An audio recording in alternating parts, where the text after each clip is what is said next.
ನಮಸ್ಕಾರ ಸ್ನೇಹಿತರೆ, ನಮ್ಮ ಇಂದಿನ ವಿಷಯ ಕ್ಲಾಸ್ 11th ಕನ್ನಡ ಪ್ರಶ್ನೋತ್ತರಗಳು, ಸಾಹಿತ್ಯ ಸಂಚಲನ ಗದ್ಯ ಭಾಗ ಅಧ್ಯಾಯ 2 ರಾಗಿ ಮುದ್ದೆ ಕನ್ನಡ ಗದ್ಯ ಭಾಗ 2. ಈ ಗದ್ಯ ಭಾಗದ ಪ್ರಶ್ನ ಉತ್ತರಗಳು. ಕ್ಲಾಸ್ 11th ರಾಗಿ ಮುದ್ದೆ ಕನ್ನಡ ಗದ್ಯ ಭಾಗ 2. ಸಂದರ್ಭ ಸೂಚಿಸಿ ವಿವರಿಸಿ. ಸಂದರ್ಭ 1, ಪ್ರಶ್ನೆ 1. ಅಂಗೈಯಲ್ಲಿ ಮತ್ತೊಂದು ಮುದ್ದೆ ಪ್ರತ್ಯಕ್ಷ. ಸಂದರ್ಭ: ಈ ಮಾತನ್ನು ಸಾಹಿತ್ಯ ಸಂಚಲನ ಪಠ್ಯದ ಶ್ರೀ ಚ. ರಘುನಾಥ್ ಅವರ ರಾಗಿ ಮುದ್ದೆ ಲೇಖನದಿಂದ ಆಯ್ದುಕೊಳ್ಳಲಾಗಿದೆ. ಈ ಮಾತನ್ನು ಲೇಖಕರು ಹಳ್ಳಿಗಾಡಿನ ಜನ ಹೊಲದಲ್ಲಿ ಊಟಕ್ಕೆ ಗುಂಪುಗೂಡಿ ಕುಳಿತು ರಾಗಿ ಮುದ್ದೆಯನ್ನು ಊಟ ಮಾಡುವ ಪ್ರಸಂಗವನ್ನು ಉದಾಹರಿಸಿ ಹೇಳುತ್ತಾರೆ. ಮುದ್ದೆಯನ್ನು ತುತ್ತಾಗಿ ಸಾರಿನೊಂದಿಗೆ ನುಂಗುತ್ತಾ ಇರುವುದನ್ನು ಹೇಳಿ, ಆ ಮುದ್ದೆ ಕರಗುವ ವೇಳೆಗಾಗಲೇ ಅಂಗೈಯಲ್ಲಿ ಮತ್ತೊಂದು ಮುದ್ದೆ ಪ್ರತ್ಯಕ್ಷವಾಗುವುದನ್ನು ಹೇಳಿ ಹಳ್ಳಿಯ ದುಡಿಯುವ ಜನರ ಬದುಕನ್ನು ಚಿತ್ರಿಸುತ್ತಾರೆ. ಸಂದರ್ಭದ ಸ್ಪಷ್ಟೀಕರಣ: ಹಳ್ಳಿಯಲ್ಲಿ ಹೊಲದ ಬದಿಗೆ ಬೃಹತ್ ಮರ ಇರುತ್ತದೆ. ಆ ಮರದ ನೆರಳದಲ್ಲಿ ಹೊಲ ದೊಡಿತ್ತೆ ನೆತ್ತಿಯ ಮೇಲೆ ಹೊತ್ತು ತಂದ ಬುತ್ತಿ ಬಿಚ್ಚುತ್ತಾಳೆ. ಊಟಕ್ಕೆ ಗುಂಪುಗೂಡಿಸಿದಾಗ ಒಬ್ಬೊಬ್ಬರ ಕೈಯಲ್ಲಿ ಒಂದೊಂದು ರಾಗಿ ಮುದ್ದೆ ನೀಡುತ್ತಾಳೆ. ಆ ಮುದ್ದೆಯನ್ನು ಬಟ್ಟಲಿನಾಕಾರ ಮಾಡಿಕೊಂಡ ಅವರು ಅದರಲ್ಲಿ ಸಾರನ್ನು ಗೊಜ್ಜನ್ನು ತುಂಬಿಸಿಕೊಂಡು ಅದನ್ನು ತುತ್ತಾಗಿ ಮುರಿಯುತ್ತಾ ನುಂಗುತ್ತಾ ಇರುತ್ತಾರೆ.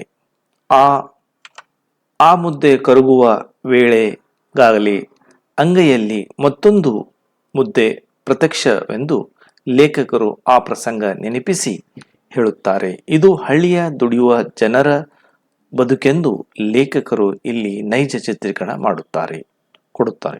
ಸಂದರ್ಭ 2, ಪ್ರಶ್ನೆ 2. ಎಷ್ಟು ಜೋರಾಗಿ ಜಗ್ಗಿದರೂ ಚಿಮ್ಮುತ್ತಿದ್ದು ದಾರದಷ್ಟೇ ದಪ್ಪದ ನೀರು. ಸಂದರ್ಭ: ಪ್ರಸ್ತುತ ಮಾತನ್ನು ಸಾಹಿತ್ಯ ಸಂಚಲನ ಪಠ್ಯದ ಶ್ರೀ ಚ. ರಘುನಾಥ್ ಅವರ ರಾಗಿ ಮುದ್ದೆ ಲೇಖನದಿಂದ ಆಯ್ದುಕೊಳ್ಳಲಾಗಿದೆ.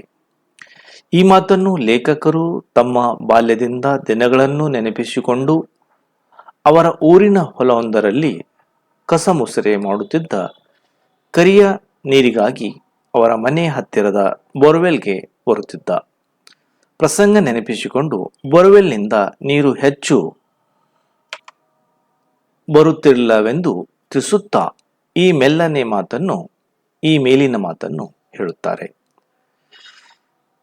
ಸ್ಪಷ್ಟೀಕರಣ: ಲೇಖಕರ ಬಾಲ್ಯದ ದಿನಗಳಲ್ಲಿ ಅವರ ಮನೆಯ ಹತ್ತಿರ ಹೋಟೆಲೊಂದಿತ್ತು. ಅದರಲ್ಲಿ ಕರಿಯ ಎನ್ನುವ ಕಸ ಮುಸುರೆ ಮಾಡುತ್ತಿದ್ದ ಆತ ಲೇಖಕರ ಮನೆಯ ಹತ್ತಿರದಲ್ಲಿದ್ದ ಬೋರ್ವೆಲ್ಗೆ ನೀರಿಗಾಗಿ ಬರುತ್ತಿದ್ದ. ಆದರೆ ನೀರು ಪಾತಾಳದಲ್ಲಿ ನೆಲೆ ನಿಂತು ಊರು ಲೇಖಕರಾಗಿದ್ದು ನೀರಿಗಾಗಿ ಬಂದ ಕರಿಯ ಎಷ್ಟು ಜೋರಾಗಿ ಜಗ್ಗಿದರೂ ನೀರು ಹೆಚ್ಚಿಗೆ ಬರುತ್ತಿಲ್ಲವೆಂದು ಹೇಳುತ್ತಾ ಲೇಖಕರು ಈ ಮೇಲಿನ ಮಾತುಗಳನ್ನು ಹೇಳುತ್ತಾರೆ. ಸಂದರ್ಭ 3, ಪ್ರಶ್ನೆ 3. ಸೀಕನ್ನು ಚಪ್ಪರಿಸಿದ ರುಚಿ ಇನ್ನೂ ನಾಲ್ಗೆಯಲ್ಲಿದೆ. ಸಂದರ್ಭ: ಈ ಮಾತನ್ನು ಸಾಹಿತ್ಯ ಸಂಚಲನ ಪಠ್ಯದ ಶ್ರೀ ಚ. ರಘುನಾಥ್ ಅವರ ರಾಗಿ ಮುದ್ದೆ ಲೇಖನದಿಂದ ಆಯ್ದುಕೊಳ್ಳಲಾಗಿದೆ. ಸೀಕು ರುಚಿಕರ ಎನ್ನುವುದನ್ನು ತಿಳಿಯುತ್ತಾ ಲೇಖಕರು ಈ ಮೇಲಿನ ಮಾತನ್ನು ಹೇಳುತ್ತಾರೆ. ರಾಗಿ ಮುದ್ದೆ ಮಾಡಿದ ನಂತರ ಮಡಿಕೆಯಲ್ಲಿ ಮುದ್ದೆಯ ಅಂಚಿನ ಸಣ್ಣದೊಂದು ಎಳೆ ಉಳಿಯುತ್ತದೆ. ಅದಕ್ಕೆ ಸೀಕು ಎಂದು ಕರೆಯುವ ಲೇಖಕರು ಅದನ್ನು ಸವಿದ ಅದರ ರುಚಿ ಇನ್ನೂ ತಮ್ಮ ನಾಲಿಗೆಯಲ್ಲಿದೆ ಎಂದು ಅದನ್ನು ಸ್ಮರಿಸಿಕೊಳ್ಳುತ್ತಾರೆ. ಸ್ಪಷ್ಟೀಕರಣ: ಮುದ್ದೆಯ ಅಂಚಿನ ಸಣ್ಣ ಎಳೆಯ ಸೀಕು ಯಾವಾಗಲೂ ರುಚಿಕರ. ಒಣಗಿದ ಸೀಕು ಕುರುಂ ಹಪ್ಪಳದಂತೆ ಸ್ವಾದಿಷ್ಟವಾದದ್ದು. ಲೇಖಕರು ತಮ್ಮ ಬಾಲ್ಯದಲ್ಲಿ ತಮ್ಮ ತಾಯಿಯ ಬಿಡಿಸಿ ಒಲೆಗುಂಡಿನ ಮೇಲಿದ್ದ ಸೀಕನ್ನು ಬಾಯಿ ತುಂಬ ಚಪ್ಪರಿಸಿದ್ದಾರೆ. ಅದನ್ನು ನೆನಪಿಸಿಕೊಂಡು ಈ ಮೇಲಿನ ಮಾತನ್ನು ಹೇಳಿದ್ದಾರೆ. ಪ್ರಶ್ನೆ 4. ಮುದ್ದೆ ಮಾಡಲಿಕ್ಕೆ ಪಳಗಿದ ಕೈಗಳೇ ಆಗಬೇಕು. ಉತ್ತರ. ಸಂದರ್ಭ. ಈ ಮಾತನ್ನು ಸಾಹಿತ್ಯ ಸಂಚಲನ ಪಠ್ಯದ ಶ್ರೀ ಚ. ರಘುನಾಥ್ ಅವರ ರಾಗಿ ಮುದ್ದೆ ಲೇಖನದಿಂದ ಆಯ್ದುಕೊಳ್ಳಲಾಗಿದೆ. ಈ ಮಾತನ್ನು ಮುದ್ದೆ ಮಾಡಲು ಅನುಭವಿಕರೇ ಬೇಕು ಎಂದು ತಿಳಿಸುತ್ತಾ ಲೇಖಕರು ಹೇಳುತ್ತಾರೆ. ರಾಗಿ ಮುದ್ದೆ ಗೋಳಾಕಾರವಾಗಿ ಇದೆ. ಅದರ ನಿರ್ಮಾಣದಲ್ಲಿ ಕಲಾತ್ಮಕತೆ ಇದೆ. ಇದನ್ನು ಮಾಡಲು ಅನುಭವ ಬೇಕು. ಅದು ಗಂಟಾಗದಂತೆ ಮಾಡಲು ಪಳಗಿದ ಕೈಗಳು ಬೇಕೆಂದು ಲೇಖಕರು ಜ್ಞಾಪಿಸುತ್ತಾರೆ. ಸಂದರ್ಭದ ಸ್ಪಷ್ಟೀಕರಣ. ಕುದಿಯುವ ನೀರಿಗೆ ರಾಗಿಯ ಹಿಟ್ಟು ಬೆರೆಸಿ ಹದವಾಗಿ ಕುದಿಸಿ ಪಾಕಕ್ಕೆ ಬಂದ ಮಿಶ್ರಣವನ್ನು ಉಂಡೆ ಮಾಡುವ ಪ್ರಕ್ರಿಯೆ ಮೇಲ್ನೋಟಕ್ಕೆ ಸುಲಭವಾಗಿ ಕಂಡರೂ ಅದು ಅನುಭವವನ್ನು ಬೇಡುವ ಕೆಲಸವಾಗಿದೆ. ಇದನ್ನೆಲ್ಲ ತಿಳಿದುಕೊಂಡಿರುವ ಲೇಖಕರು ಮುದ್ದೆ ಗಂಟಾಗದಂತೆ ಪೆಡುಸಾಗದಂತೆ ಮಾಡಲು ಪಳಗಿದ ಕೈಗಳು ಬೇಕೆಂದು ಸೂಚ್ಯವಾಗಿ ಹೇಳಿ ಅಂಥವರಿಂದ ಗುಣಮಟ್ಟದಂತೆ ಉಂಡೆ ಕಟ್ಟಲು ಸಾಧ್ಯವೆನ್ನುತ್ತಾರೆ. ಸಂದರ್ಭ 5. ಪ್ರಶ್ನೆ 5. ಸಂದು ಹೋದ ಜೀವನ ಶೈಲಿಯೊಂದರ ಮೆಲುಕು ಅಂಥವರಿಂದ ಗುಣಮಟ್ಟದ ಉಂಡೆ ಕಟ್ಟಲು ಸಾಧ್ಯವೆನ್ನುತ್ತಾರೆ. ಸಂದರ್ಭ. ಈ ಮಾತನ್ನು ಸಾಹಿತ್ಯ ಸಂಚಲನ ಪಠ್ಯದ ಶ್ರೀ ಎಚ್. ರಘುನಾಥ್ ಅವರ ರಾಗಿ ಮುದ್ದೆ ಲೇಖನದಿಂದ ಆಯ್ದುಕೊಳ್ಳಲಾಗಿದೆ. ಈ ಮಾತನ್ನು ಅಜ್ಜ ಅಜ್ಜಿಯರ ಕಾಲದಲ್ಲಿ 10 ಮಂದಿಗೆ ಮುದ್ದೆ ಮಾಡುತ್ತಿದ್ದ ಪರಿಯನ್ನು ಜ್ಞಾಪಿಸಿಕೊಂಡು ಆ ದಿನಗಳನ್ನು ನೆನಪಿಸಿಕೊಂಡು ಲೇಖಕರು ಹೇಳುತ್ತಾರೆ. ಆಗ ಮುದ್ದೆ ಮಾಡುವುದು ಎಷ್ಟು ಕಷ್ಟವೆಂದು ಕೆಲಸವಾಗಿತ್ತು ಎನ್ನುವುದನ್ನು ಇಲ್ಲಿ ಉದಾಹರಿಸುತ್ತಾರೆ.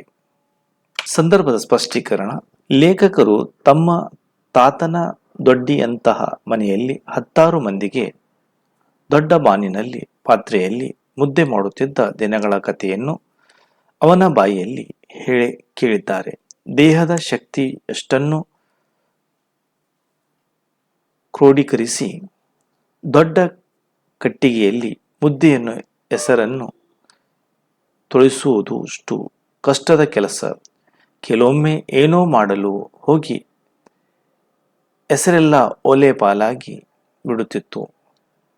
ಆಗ ಆ ಹಿಟ್ಟಿನ ಕೋಲಲ್ಲೇ ಮಗಳನ್ನು ದಂಡಿಸುವ ಅಜ್ಜಿಯ ಸಿಟ್ಟನ್ನು ನೆನಪಿಸಿಕೊಳ್ಳುವ ಲೇಖಕರು ಇಂಥ ನೆನಪುಗಳನ್ನೆಲ್ಲ ಸಂದು ಹೋದ ಜೀವನ ಶೈಲಿಯೊಂದರ ಮೆಲುಕು ಎಂದು ಸ್ಮರಿಸಿಕೊಳ್ಳುತ್ತಾರೆ. ಸಂದರ್ಭ 4. 6. ತುಟ್ಟಿ ಬಣ್ಣ ಕೆಡದಂತೆ ಚಮಚೆಯಲ್ಲಿ ತಿನ್ನುವ ಚೆಲುವೆಯರು. ಸಂದರ್ಭ.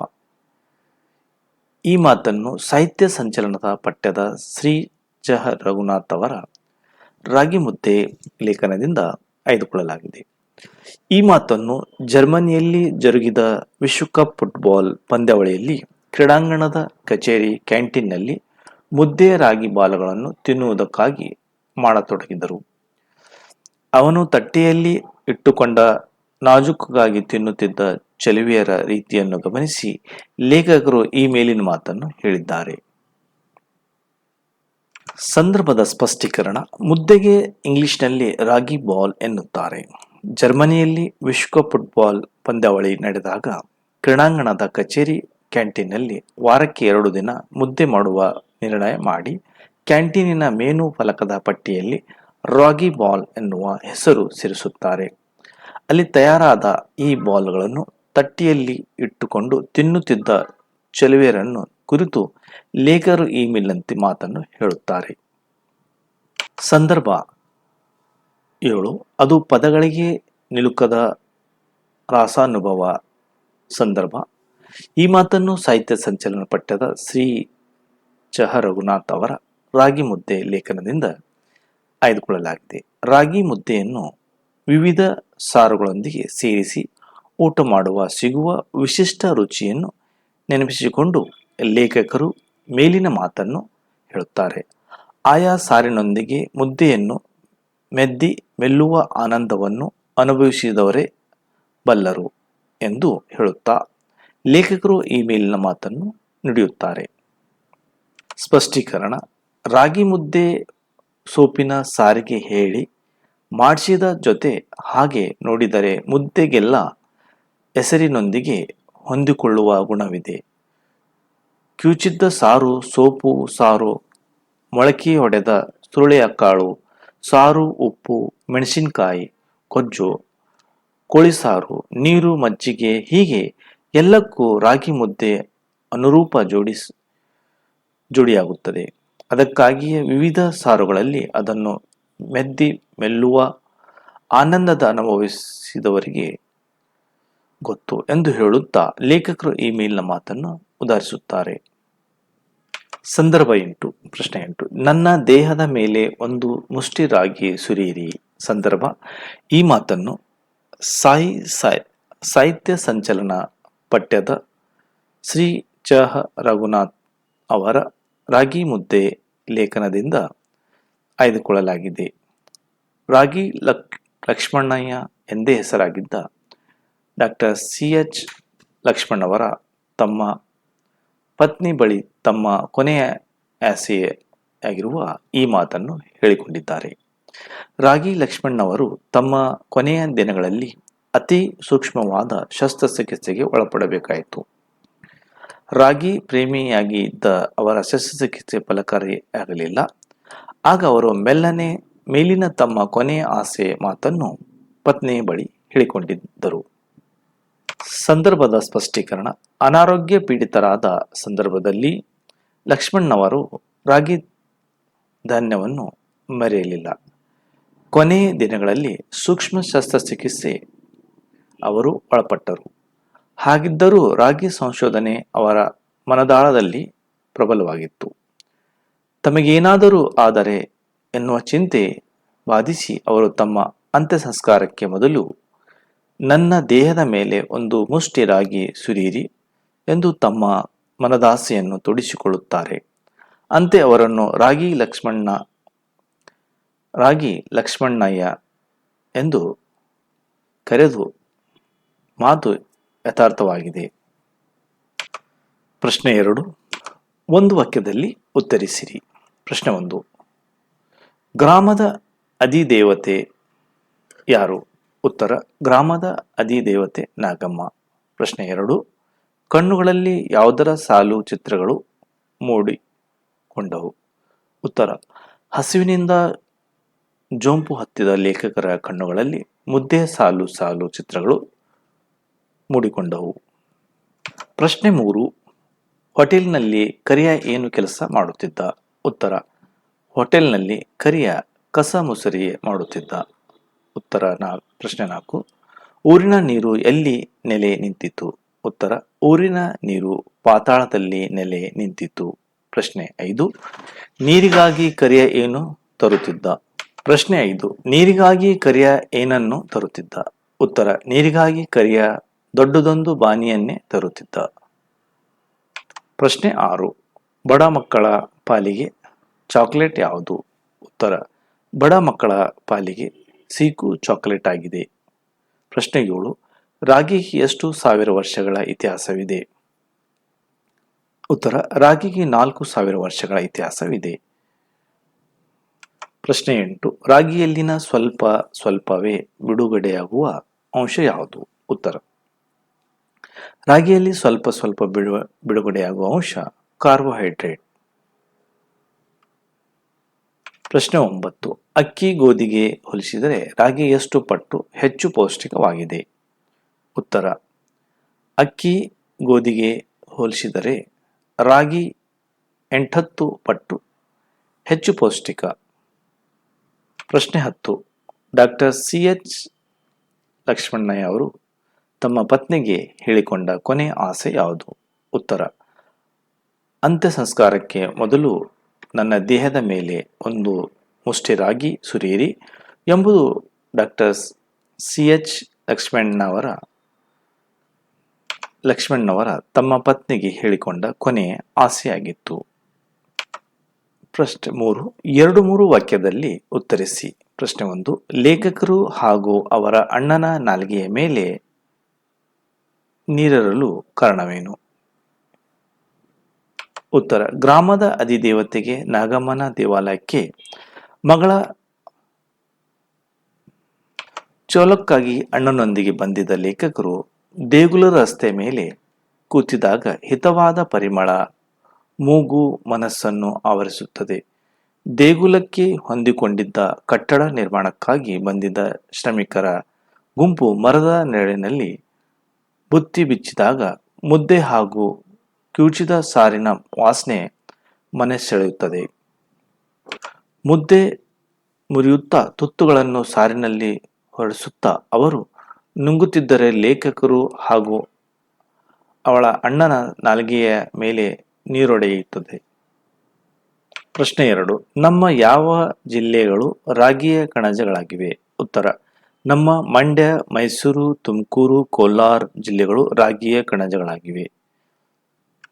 ಪ್ರಶ್ನೆ 3. ರಾಗಿ ಬೀಸುವ ಕಲ್ಲನ್ನು ಕುರಿತು ಜನಪದ ಹೆಣ್ಣು ಮಗಳ ಪ್ರಾರ್ಥನೆ ಯಾವುದು? ಉತ್ತರ: ರಾಗಿಯನ್ನು ಹಿಟ್ಟು ಮಾಡುವ ಕಲ್ಲು ಕೂಡ ಜನಪದವರಿಗೆ ಸೇರಿತು. ಕಲ್ಲಮ್ಮ ಮಾತಾಯಿ ಕಲ್ಲಮ್ಮ, ರಾಗಿ ಜಲಜಲನೆ ಉದುರಮ್ಮ ಎನ್ನುವುದು ಜನಪದ ಹೆಣ್ಣು ಮಕ್ಕಳ ಪ್ರಾರ್ಥನೆ. ಪ್ರಶ್ನೆ 4. ಮುದ್ದೆ ಮಾಡಲು ಬೇಕಾದ ಕೌಶಲ್ಯವೇನು? ಉತ್ತರ: ಮುದ್ದೆ ಗಂಟಾಗದಂತೆ ಪೆಡುಸಾಗದಂತೆ ಮುದ್ದೆ ಮಾಡಲು ಪಳಗಿದ ಕೈಗಳು ಆಗಬೇಕು. ಹಬೆ ಮಾಡುವ ಮುದ್ದೆಯನ್ನು ಕೈ ಒದ್ದೆ ಮಾಡಿಕೊಂಡು ಉಂಡೆಗಟ್ಟುವುದಕ್ಕೆ ಕೌಶಲ್ಯ ಇರಬೇಕು. ಪ್ರಶ್ನೆ 5. ಲೇಖಕರ ಪ್ರಕಾರ ದುಡಿಯುವ ಜನಕ್ಕೆ ಯಾವ ರೀತಿ ಮುದ್ದೆ ಇರಬೇಕು? ಉತ್ತರ: ಲೇಖಕರ ಪ್ರಕಾರ ದುಡಿಯುವ ಜನಕ್ಕೆ ಮಾತ್ರ ಗೋಡೆಗೆಸೆದರೆ ಪುಟಿಯುವ ಚೆಂಡಿನಂಥ ಗಟ್ಟಿ ಮುದ್ದೆ ಇರಬೇಕು. ಪ್ರಶ್ನೆ 6. ಯಾವ ಕಾರಣದಿಂದ ಕ್ಯಾಂಟೀನ್ ರಸಮಯ ಸನ್ನಿವೇಶಗಳ ರಂಗಸ್ಥಳವಾಗಿತ್ತು? ಉತ್ತರ: ರಾಗಿ ಬಾಲ್ಗಳನ್ನು ತಟ್ಟೆಯಲ್ಲಿ ಇಟ್ಟುಕೊಂಡು ತುಟಿ ಬಣ್ಣ ಕೆಡದಂತೆ ಚಮಚೆಯಲ್ಲಿ ತಿನ್ನುವ ಚೆಲುವೆಯರು ಇಡೀ ಮುದ್ದೆಯನ್ನು ಒಮ್ಮೆಗೆ ಎತ್ತಿಕೊಂಡು ಕಚ್ಚು ತಿನ್ನುವ ಚೆನ್ನಿಗರ ಕಾರಣದಿಂದ ಕ್ಯಾಂಟೀನ್ ರಸಮಯ ಸನ್ನಿವೇಶಗಳ ರಂಗಸ್ಥಳವಾಗಿತ್ತು. ಪ್ರಶ್ನೆ 7. ರಾಗಿಯಲ್ಲಿ ಯಾವ ರೋಗಗಳನ್ನು ತಡೆಯಬಲ್ಲ ಗುಣವಿದೆ? ಉತ್ತರ: ರಾಗಿಯು ರೋಗ ನಿರೋಧಕವಾಗಿ ರಕ್ತದಲ್ಲಿನ ಸಕ್ಕರೆ ಅಂಶ ನಿಯಂತ್ರಿಸುತ್ತದೆ.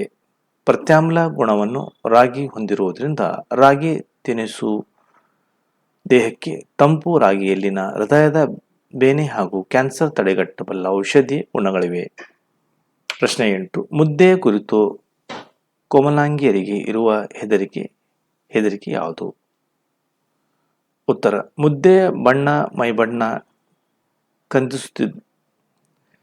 ಕಂದಿಸುತ್ತಿದ್ದೆಂದು ಕೋಮಲಾಂಗಿಯರು ಹೆದರುತ್ತಾರೆ. ಹೀಗಾಗಿ ಮುದ್ದೆ ಎಂದರೆ ಕೋಮಲಾಂಗಿಯರು ಮೊರೆ ತಿರುಗಿಸುತ್ತಾರೆ.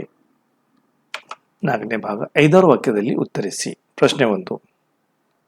ಹಳ್ಳಿಯ ಜನ ಕೈಯಲ್ಲೇ ಮುದ್ದೆ ತಿನ್ನುವ ಚಿತ್ರಣವನ್ನು ವಿವರಿಸಿ.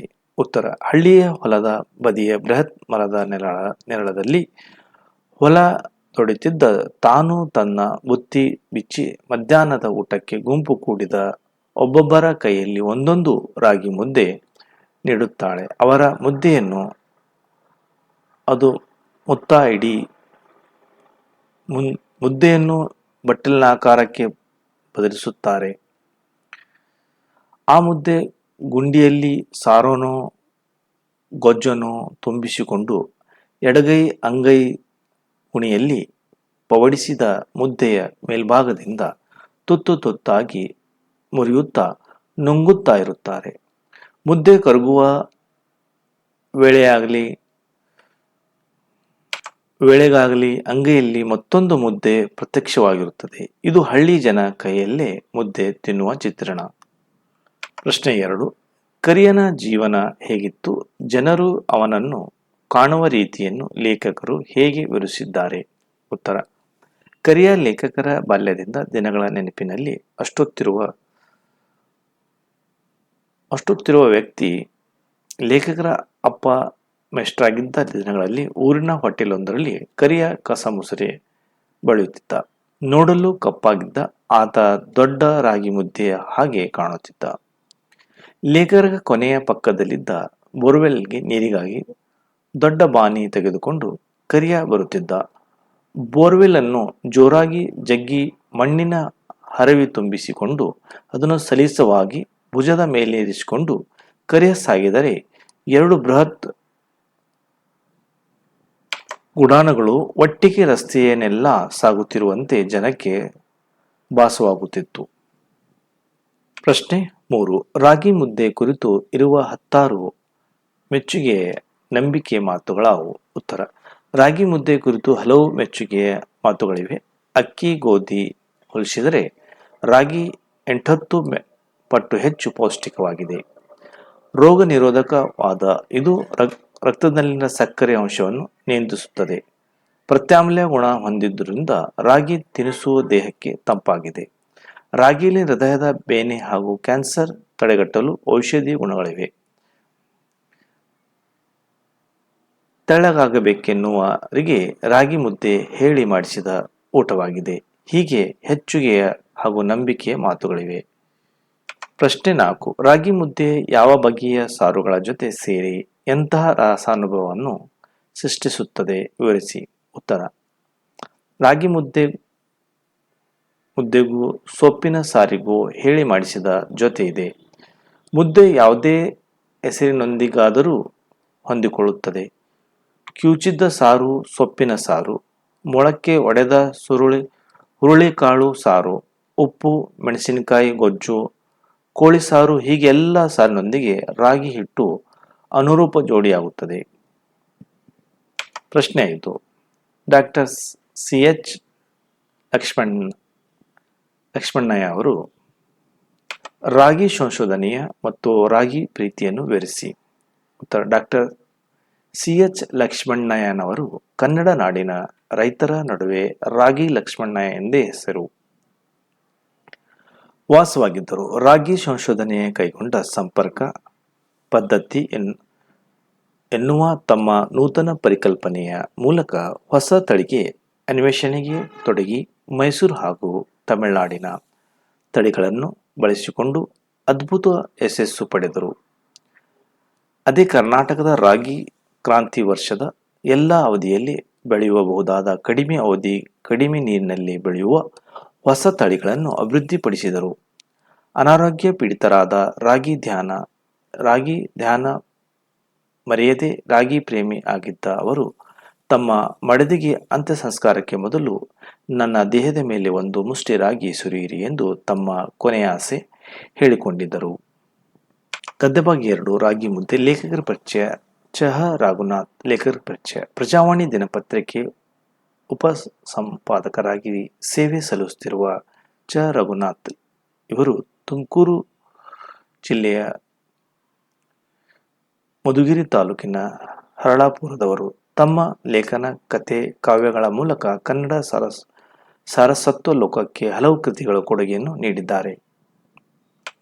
ಹೊಳೆಯಲ್ಲಿ ಹರಿದ ನೀರು ಕವನ ಸಂಕಲನವನ್ನು, ಹೊರಗೂ ಮಳೆ ಒಳಗೂ ಮಳೆ ಕಥಾ ಸಂಕಲನವನ್ನು ಪ್ರಕಟಿಸಿದ್ದಾರೆ.